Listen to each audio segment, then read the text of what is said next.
Bonjour à toutes. Oui, vous pouvez applaudir.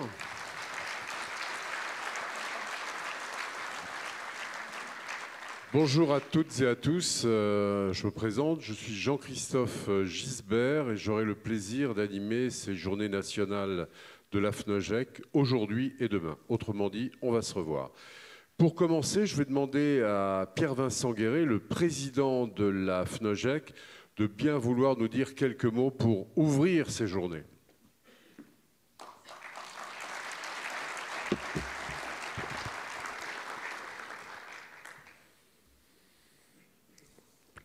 Chers collègues, chers administrateurs, monsieur le secrétaire général Philippe, et je ne citerai pas plus. On a la joie de retrouver le maire, monsieur Moudinque. On a la joie d'avoir avec nous le maire de Nègrepelisse, le DGA du département de l'Aveyron qui représente monsieur Viala, le président. Mais je ne vais pas aller plus loin dans les partages. On aura une table ronde qui nous permettra d'échanger. C'est une vraie joie, alors c'est du réchauffé par rapport à ce que je disais hier, c'est une vraie joie d'ouvrir officiellement ces journées nationales. C'est une vraie joie de tous vous avoir autour de nous. Et je voudrais partager ou commencer ce partage par évoquer celui dont on a déjà parlé hier, mais sans qui ces journées n'auraient pas ou ne seraient pas ce qu'elles sont, évidemment, Olivier Vion, dont nous aurons la joie d'avoir l'épouse tout à l'heure à Saint-Cernin avec nous, et qui est présent à sa façon parmi nous aujourd'hui. Ça me semble important de le rappeler, même si il a été une cheville ouvrière importante qui a aussi entraîné, ou qui avait entraîné, tous ses collègues d'Occitanie. Et je tiens particulièrement à les remercier pour la grande qualité de l'accueil que vous avez pu constater depuis hier. L'Occitanie, l'avantage...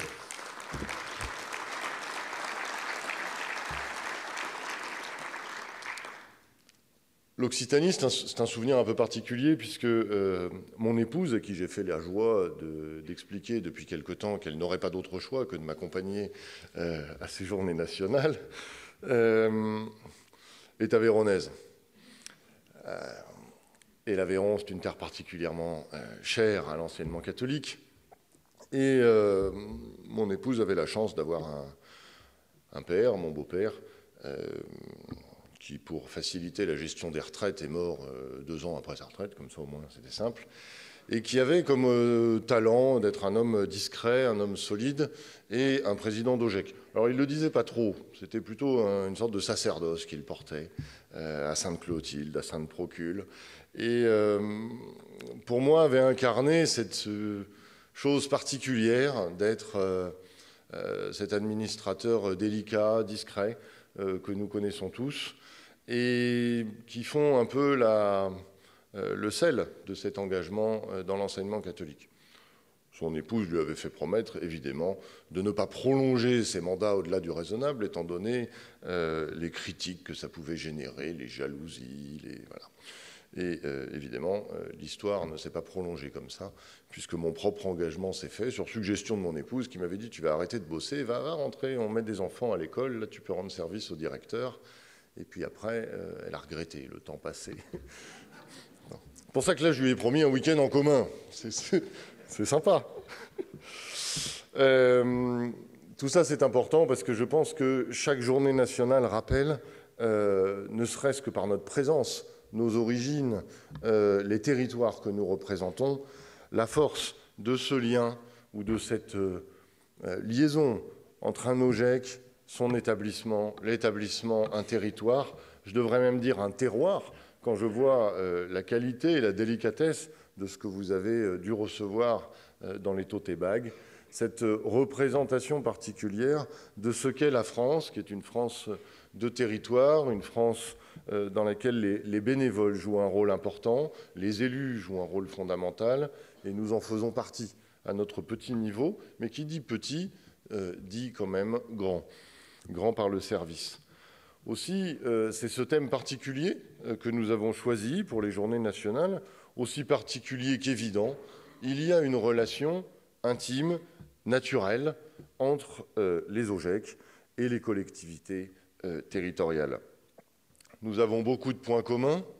Nous sommes partenaires de fait. Comme dans tout partenariat, il y a toujours des petits points de crispation.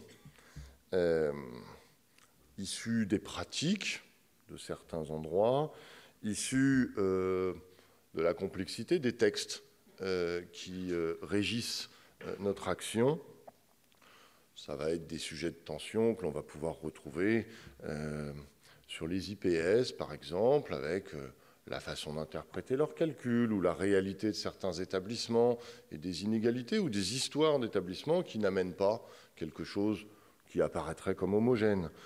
Ça va être des difficultés que l'on va rencontrer sur des questions d'urbanisme, forcément. Qui dit immobilier dit urbanisme, qui dit urbanisme dit discussion, dit pointage, et nécessité de trouver des points d'accord avec la collectivité organisatrice du territoire.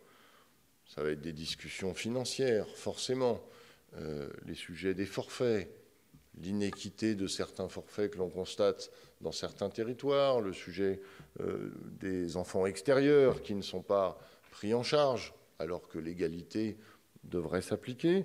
Ça va être des sujets sur la restauration, etc., qui sont majoritairement, à mon sens, des sujets dont la complexité technique et le saucissonnage des thématiques amènent parfois à opposer nos mondes.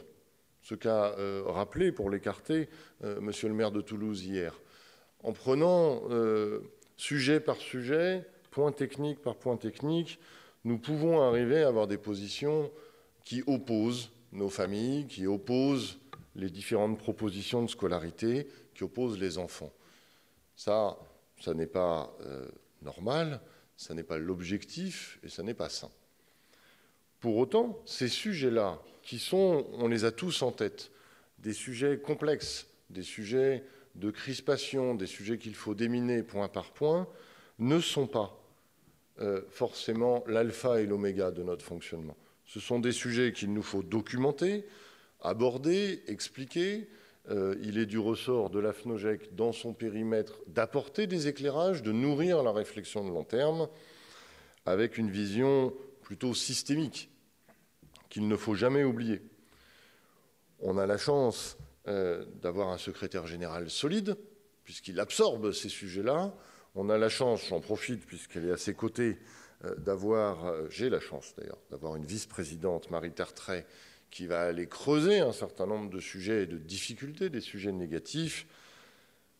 Tout ceci ne doit pas faire oublier, et j'espère qu'on va le partager, je n'ai aucun doute, l'immense réalité des partenariats réels, localement inventés, localement réinventés, qui fonctionnent.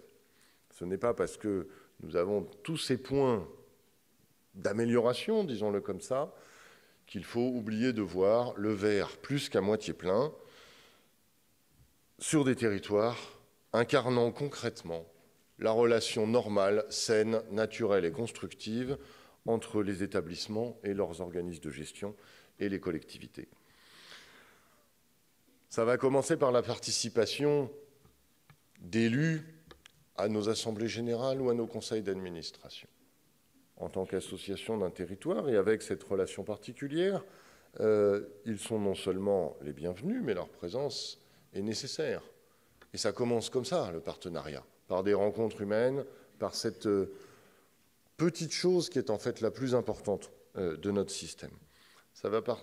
On va la retrouver dans des manifestations communes, dans la présence des parents, des enfants, de toute la communauté éducative, aux cérémonies, par exemple du 11 novembre, qui incarne dans la longueur ce qu'est la France et notre présence dans ces territoires. Ça va aller par des projets éducatifs territoriaux dans lesquels la collaboration est un mode de fonctionnement naturel, où l'on n'oppose pas le mode de gestion, et donc celui que nous proposons, parce qu'on a une vision d'un territoire, que le premier magistrat s'occupe de l'ensemble de ses citoyens, quel que soit leur choix, et qu'on a cette vision de développement. Ces projets éducatifs territoriaux articulés, ils existent.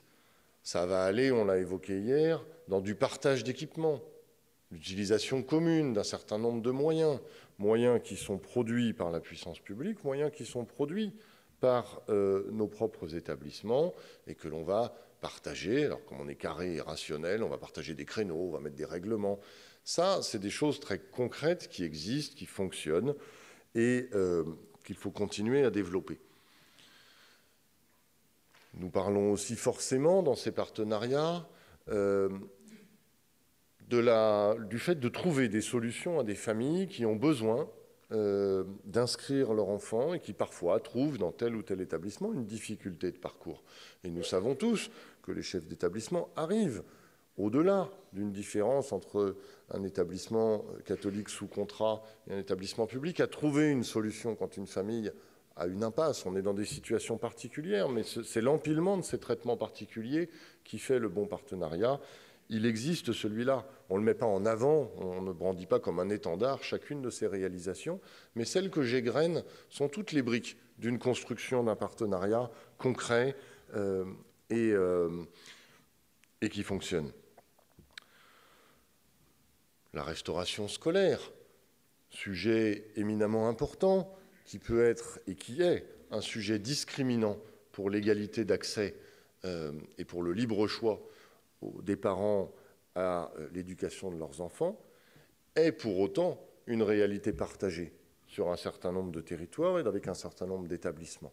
Partage d'outils de production. L'outil de production ne porte pas en lui-même, en tout cas, on peut améliorer cette vision, un projet éducatif particulier. Le temps de la restauration en porte un, mais la production de repas, pas tant que ça. Il y a des partenariats de production, il y a des partenariats de livraison, il y a des outils de production publics qui servent nos écoles, et l'inverse existe aussi. Il y a des projets qui se construisent ensemble, ils existent, on peut en faire plus, ils sont la preuve d'un partenariat concret qui répond à un besoin des familles vues dans leur ensemble. Nous avons aussi une réalité. Nous sommes dans des territoires, ces territoires ne sont pas tous comparables, ne sont pas tous pareils. Un OGEC, parce qu'il soutient l'établissement, participe à l'économie locale. Il participe comme d'autres, il n'est pas un moyen principal d'action, mais il est une réalité. Nous achetons et nous dépensons, petite parenthèse, avec moins de contraintes que la commande publique en matière de préférence locale d'achat. C'est un sujet qui est plus facile à appréhender pour nous. Nous sommes employeurs, nous aidons des personnes à vivre sur des territoires. Nous aidons des familles à avoir un libre choix et donc à rester sur ces territoires. Cette réalité-là, elle existe partout, elle est beaucoup plus sensible dans certains territoires, elle fait partie de notre attachement au fonctionnement de la France et à cette présence.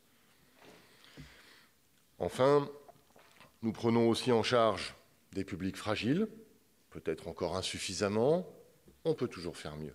Mais c'est aussi une réalité que l'enseignement catholique prend sa part dans la difficulté que rencontrent un certain nombre de familles avec leurs enfants, de familles elles-mêmes que leurs enfants subissent.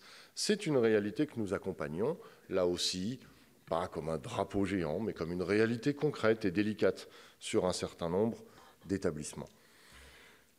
Enfin, nous avons aussi, et il y en a quelques-uns dans la salle, par le biais de notre fonctionnement associatif, nous sommes parfois un terrain d'entraînement, d'apprentissage, d'aguerrissement, qui font que certains d'entre nous vont plus loin et portent les compétences et le savoir-être qu'ils ont développés en OGEC en passant dans des collectivités territoriales. C'est aussi une porosité. Ils se prêtent au jeu du mandat, sont élus, exercent derrière ces fonctions nobles et continuent de porter le savoir-être, le savoir-faire qu'ils ont appris dans un organisme de gestion, au contact de l'établissement, et continuent aussi à porter ce militantisme nécessaire du projet de l'enseignement catholique. Tous ces sujets, ils illustrent territoire par territoire, sans que ça soit systémique, mais de manière suffisamment importante pour que nous ayons choisi d'en faire le thème de ces journées nationales. Ils illustrent les réalités d'un partenariat réel qui se vit au jour le jour, qui se construit dans la longueur, qui résiste aussi parce qu'il est incarné dans la longueur, au-delà des clapotis, des sujets d'actualité positive ou négative, qu'il ne faut pas balayer, mais qui ne sont pas à la lame de fond de ce que nous portons comme projet. Alors, ces sujets vont être le fil rouge de ces journées, le fil rouge des tables rondes qui vous sont proposées, le fil rouge des interventions qui vont l'étayer derrière mes propos. Nous aurons aussi la joie d'avoir une célébration à Saint-Cernin qui s'annonce très belle tout à l'heure, un certain nombre de temps conviviaux, entourés d'invités, d'intervenants, de nos partenaires qui sont prêts à nous accueillir et à changer, et qui nous font vraiment l'honneur d'être nombreux et de qualité. Je voudrais donc évidemment remercier ceux qui, contrairement à moi, ont œuvré pour la réussite de ces journées, qui ont été un moment, je le rappelle, évoqué comme annulable, à un moment où nous avions eu un petit trou d'air à la Fédération nationale, et nous avons choisi, et notamment grâce à Alain, de maintenir cette perspective, de choisir un thème qui n'était pas forcément le plus évident, le plus facile, mais qui pour nous est le plus fondamental, quelles que soient les actualités, de rappeler ce partenariat. Ça s'annonce comme une réussite, mais on le verra demain. En tout cas, tous ceux qui y ont contribué, soyez-en vraiment sincèrement remerciés. Et je souhaite donc à tous de très bonnes journées nationales.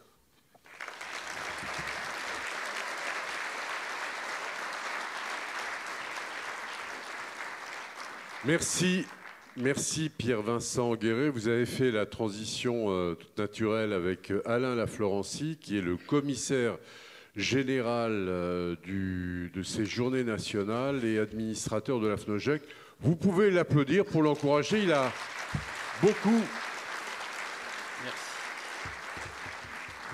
beaucoup œuvré pour ces journées. Et en tant qu'animateur, j'ai travaillé avec lui. Je peux vous dire qu'il a fait preuve d'une opiniâtreté et d'une exigence extraordinaire, mais ça, avoir certains sourires, je pense qu'il est connu pour ça. Alain Laflorencie. Merci Jean-Christophe. Trop d'éloges, mais ce n'est pas à moi qu'il faut les adresser, c'est surtout aux équipes qui ont été dans l'ombre, mais qui ont apporté beaucoup, qui se sont penchées pour bien vous accueillir.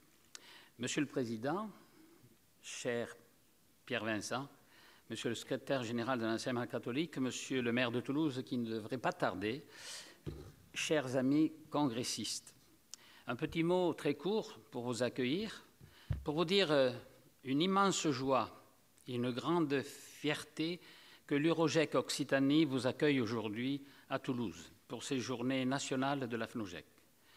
Les 13 diocèses qui composent les académies de Montpellier et de Toulouse et qui compte plus de 143 656 élèves. Ce sont les derniers chiffres annoncés par le secrétariat général, sur un territoire qui va des sommets des Pyrénées jusqu'au bord de la Méditerranée. C'est un immense territoire, 13 diocèses, c'est quand même important. Ce rassemblement est un moment essentiel pour notre réseau, un temps fort d'échange, de réflexion et de partage. Il est le reflet de notre engagement commun au service de l'enseignement catholique dans sa gestion et son développement. Toulouse, c'est la capitale de l'aéronautique et de l'espace, mais c'est aussi une ville riche d'histoire et de culture, une ville de contraste et de lumière, cité des troubadours et des tailleurs de pierre, où s'élève l'admirable basilique Saint-Cernin, que nous aurons le privilège de fréquenter tout à l'heure. Et la basilique est la véritable réplique de Saint-Jacques de Compostelle. Donc ceux qui sont allés à Saint-Jacques, ça va leur rappeler des souvenirs. Alors quel meilleur cadre pour nourrir nos réflexions sur les défis à venir et les solutions à imaginer pour l'avenir de nos établissements scolaires. Des JN sous le signe de la coopération et de l'innovation entre les collectivités territoriales et les OGEC. Ces journées nationales nous donnent l'occasion de renforcer nos liens, d'explorer de nouvelles approches et de partager les meilleures pratiques pour répondre aux enjeux éducatifs, économiques et sociétaux. Nos conférences et débats seront autant de moments précieux pour avancer ensemble vers une gestion toujours plus efficace, humaine et responsable. Chers congressistes, ces journées sont les vôtres. L'équipe des organisateurs sont à vos côtés pour faciliter votre séjour et je les en remercie. Que ces journées soient riches d'enseignements, de rencontres et d'inspiration. Bienvenue à Toulouse et bon congrès à toutes et tous. Merci.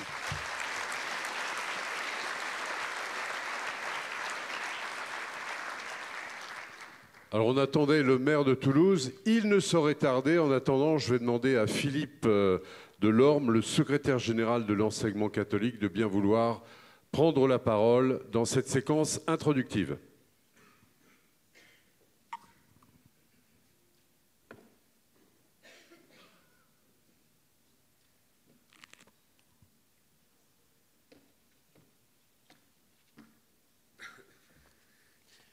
Pas que je le perde, ce qui paraît que sinon je ne mange pas à midi. On m'a prévenu, hein, ça rigole pas. Cher Pierre Vincent, chers amis de la FNOGEC, tous les représentants des OGEC, des UDO, des URO, tous les acteurs de l'enseignement catholique présents ici, en particulier les directeurs diocésains, je ne peux pas commencer cette intervention sans évoquer la triste et même peut-être terrible actualité concernant l'enseignement catholique. Suite à l'affaire dite de Bétarame, vous le savez, un grand nombre de témoignages d'anciens élèves de l'enseignement catholique révèlent des actes de violence inqualifiables et des abus sexuels allant jusqu'au viol. Concernant ces abus sexuels, nous le savions, hélas, depuis 4 ans, depuis le rapport de Jean-Marc Sauvé, celui de la SIAZ, où c'était clairement établi. La vérité doit être faite. Les victimes doivent être entendues et accompagnées. Et si nous le savons, de tels actes ont pu avoir lieu dans d'autres lieux que celui de l'enseignement catholique. Il me semble que le fait qu'il se soit déroulé dans l'enseignement catholique relève peut-être d'une plus grande gravité encore, parce qu'ils sont en totale contradiction avec notre projet chrétien d'éducation. Chers amis, le temps où l'enseignement catholique, comme d'autres institutions, cherchait à défendre l'institution plutôt que la personne est révolu. Plus jamais, nous devons chercher à masquer les affaires pour protéger l'institution. La personne, parce que c'est vraiment au cœur de notre projet, doit toujours être protégée. Alors aujourd'hui, il appartient à chaque acteur de l'enseignement catholique, dont vous faites partie, de vérifier que les dispositifs mis en place depuis plusieurs années, notamment à travers le plan de protection des publics fragiles, le 3PF, pour que chacune de nos écoles soit des lieux de bientraitance éducative, des maisons sûres, que ces mesures soient efficientes et nous améliorerons si nécessaire. Je crois sincèrement que c'est le cas aujourd'hui, que nos écoles sont des lieux de bientraitance, même si, évidemment, il peut y avoir ici ou là des difficultés qui existent encore. Je sais votre implication pour que, justement, ces écoles soient des lieux de bientraitance. L'affaire de la bientraitance éducative, cette question est l'affaire de tous, de toutes, tous les acteurs de l'enseignement catholique doivent se sentir concernés. Je sais à quel point vous êtes investis pour cela. Alors c'est dans ce contexte que je m'adresse à vous aujourd'hui, et c'est toujours pour moi l'occasion de vous remercier, et de vous remercier sincèrement, profondément pour votre engagement. Votre engagement bénévole, ne l'oublions pas. C'est la richesse sans doute de l'enseignement catholique que d'avoir cette implication si importante de bénévoles, que ce soit au niveau des OGEC ou au niveau de l'appel.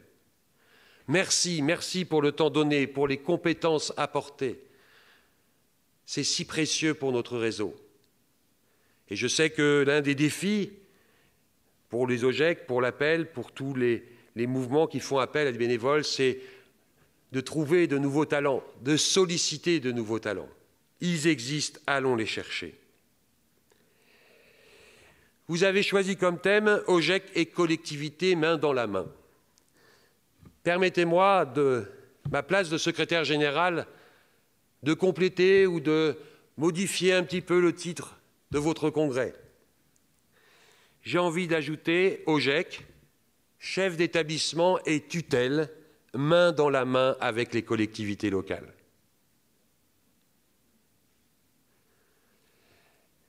Parce que, aujourd'hui, encore plus qu'hier, je crois que c'est un travail que nous devons accomplir dans une grande unité, en veillant toujours, bien sûr, à associer les familles. Associé à l'État par contrat, l'enseignement catholique est un acteur majeur du système éducatif.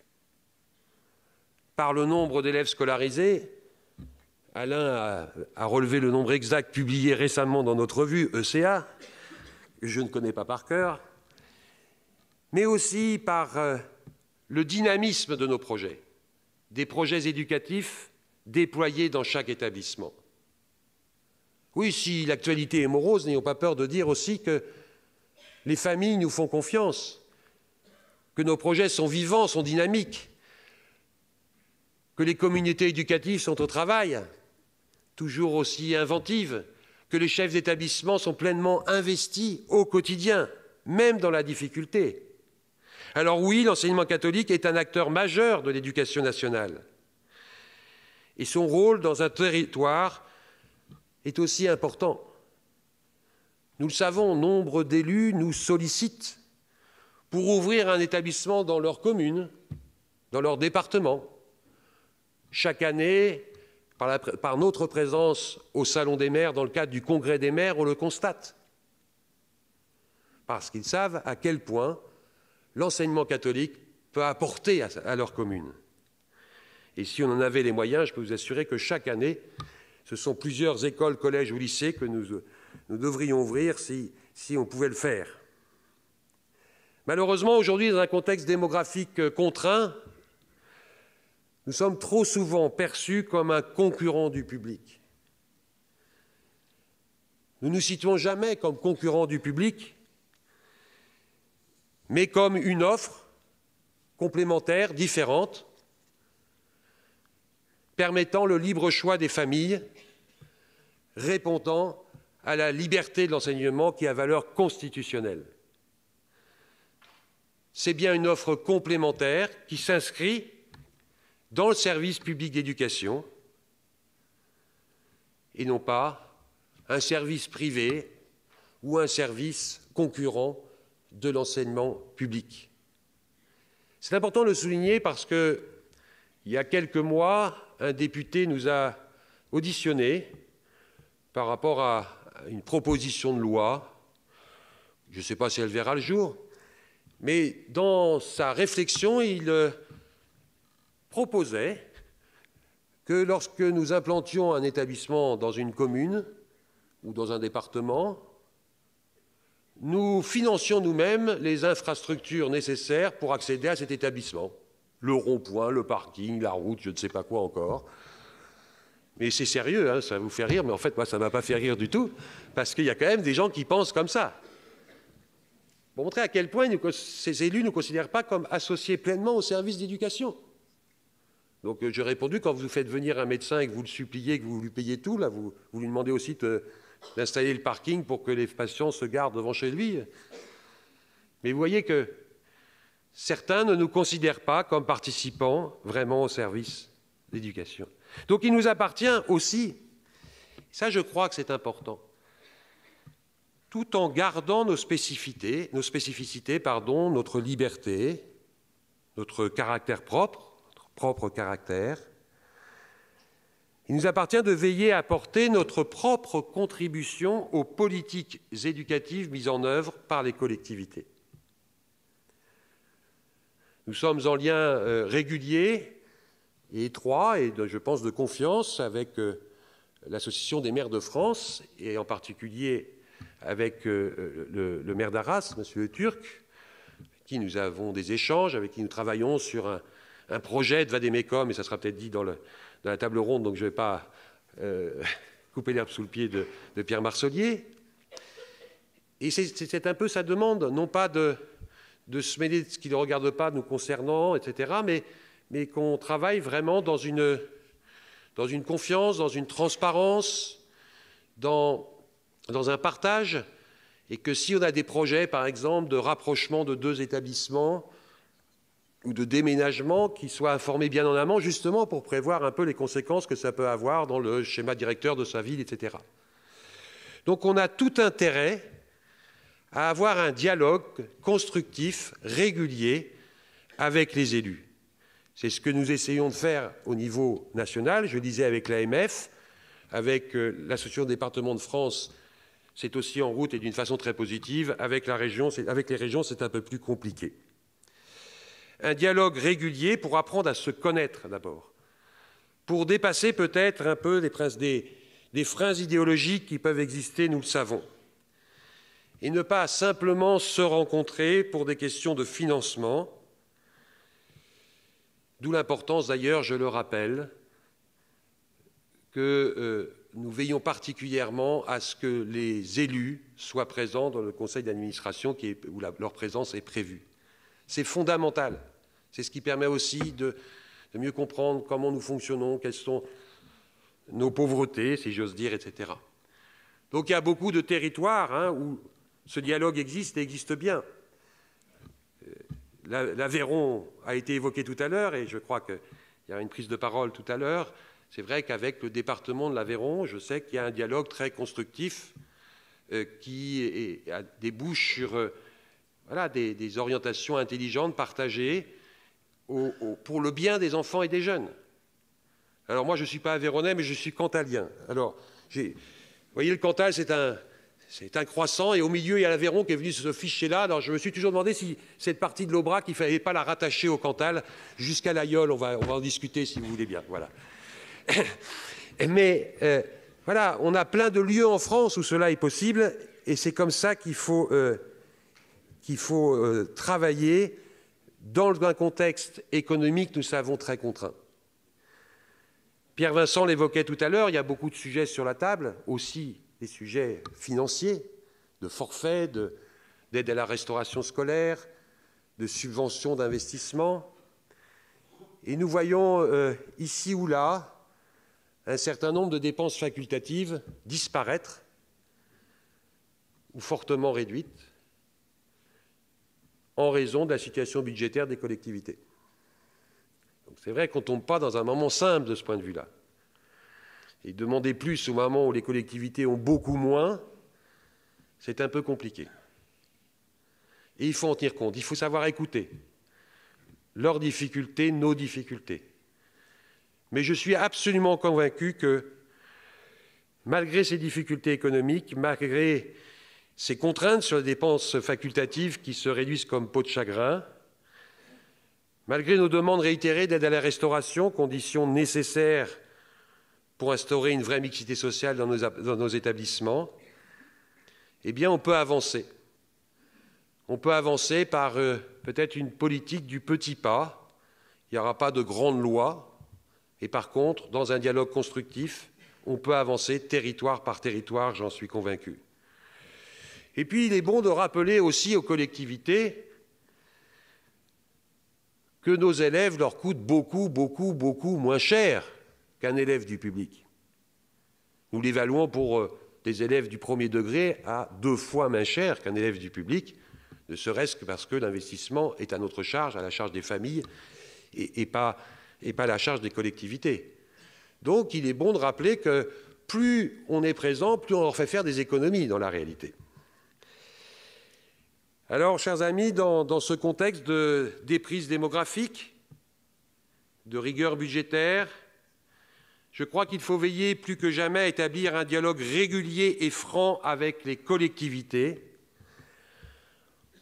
en n'oubliant jamais qu'au-delà de toute idéologie, c'est la liberté de choix des familles, la liberté de l'enseignement qui est en jeu, et surtout, et c'est ce qui est le plus important, c'est la réussite de chaque jeune qui est en jeu.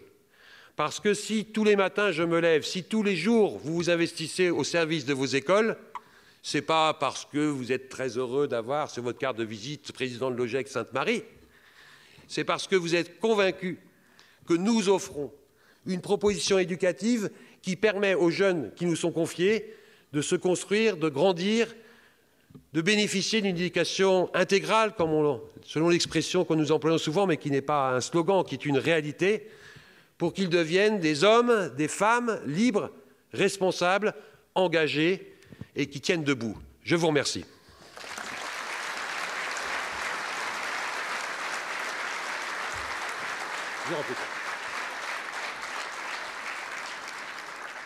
Merci Philippe Delorme. Avant d'attaquer la table ronde